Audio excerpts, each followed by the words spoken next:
Hello दोस्तों, कैसे हो आप सब। आशा करते हैं कि आप सब मस्त होंगे और स्वस्थ होंगे और आपका पढ़ाई अच्छी तरह से चल रहा होगा।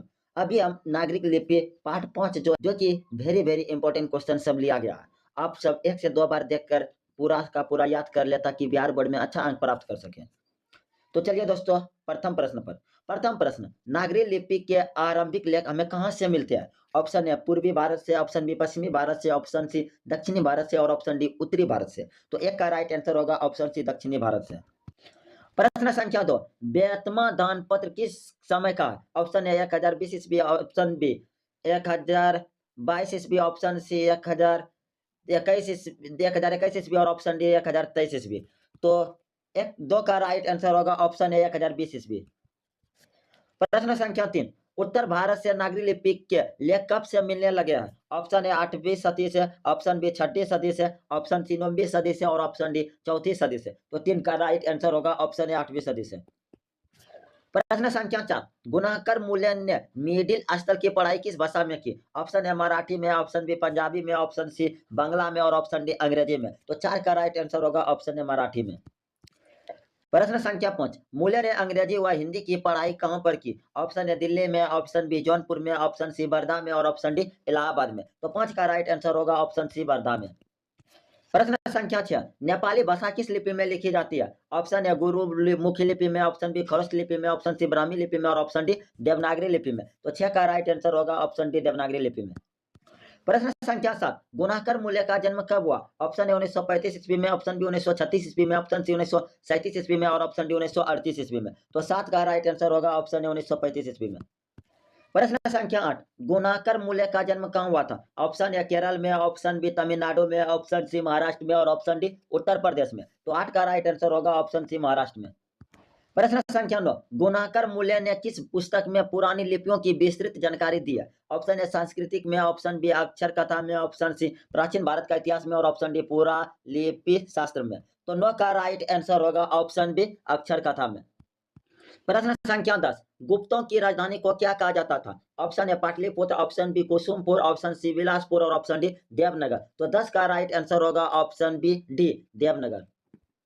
प्रश्न संख्या 11, बांग्ला लिपि प्राचीन नागरी लिपि की है? ऑप्शन ए पुत्री, ऑप्शन बी बहन, ऑप्शन सी भागिनी, ऑप्शन डी बहू। तो 11 का राइट आंसर होगा ऑप्शन बी बहन। प्रश्न संख्या 12, केरल के शासकों के द्वारा सिक्कों पर वीर केरलियस शब्द किस लिपि में लिखी गई है? ऑप्शन ए देवनागरी लिपि में, ऑप्शन बी ब्राह्मी लिपि में, ऑप्शन सी नागरी लिपि में, ऑप्शन डी गुरुमुखी लिपि में। तो 12 का राइट आंसर होगा ऑप्शन ए नागरी लिपि में।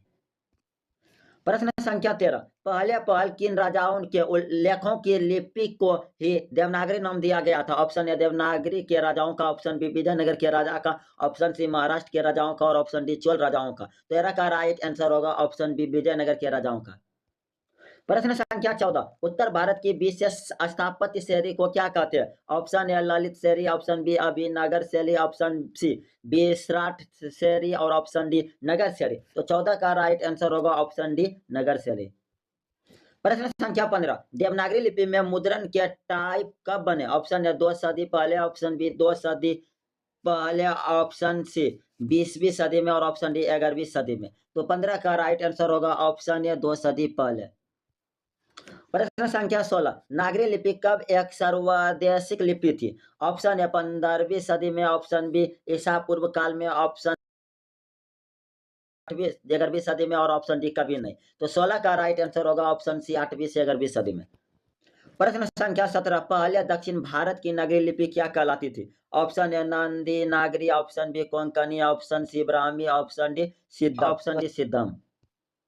प्रश्न संख्या 18, गुणाकर मूल्य ने विभिन्न विषयों पर कितने निबंध लिखे? ऑप्शन ए 1500 से अधिक, ऑप्शन बी 2500 से अधिक, ऑप्शन सी 3500 से अधिक और ऑप्शन डी 4500 से अधिक। तो 18 का राइट आंसर होगा ऑप्शन बी 2500 से अधिक।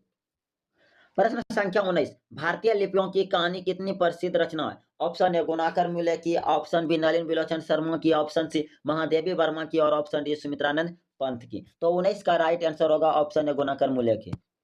प्रश्न संख्या 20, इस्लामी शासक का आरंभ काल है? ऑप्शन ए 12वीं सदी, ऑप्शन बी 13वीं सदी, ऑप्शन सी 14वीं सदी और ऑप्शन डी 15वीं सदी।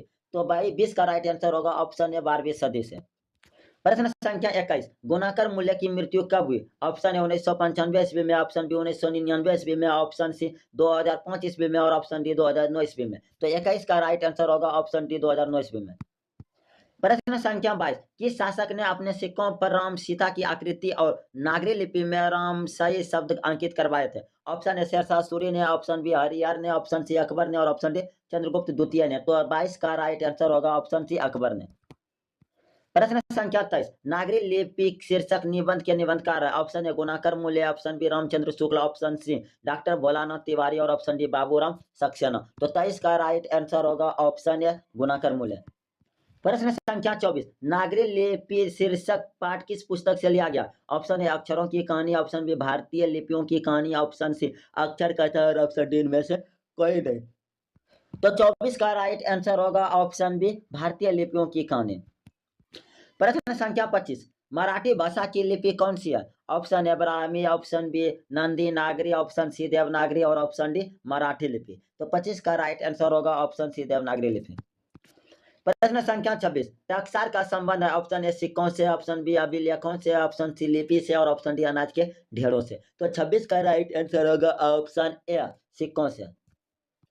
प्रश्न संख्या 27, सरबन बेलगोला स्थान का संबंध है? ऑप्शन ए जैन धर्म से, ऑप्शन बी बौद्ध धर्म से, ऑप्शन सी सिख धर्म से और ऑप्शन डी वैष्णव धर्म से। तो 27 का राइट आंसर होगा ऑप्शन ए जैन धर्म से।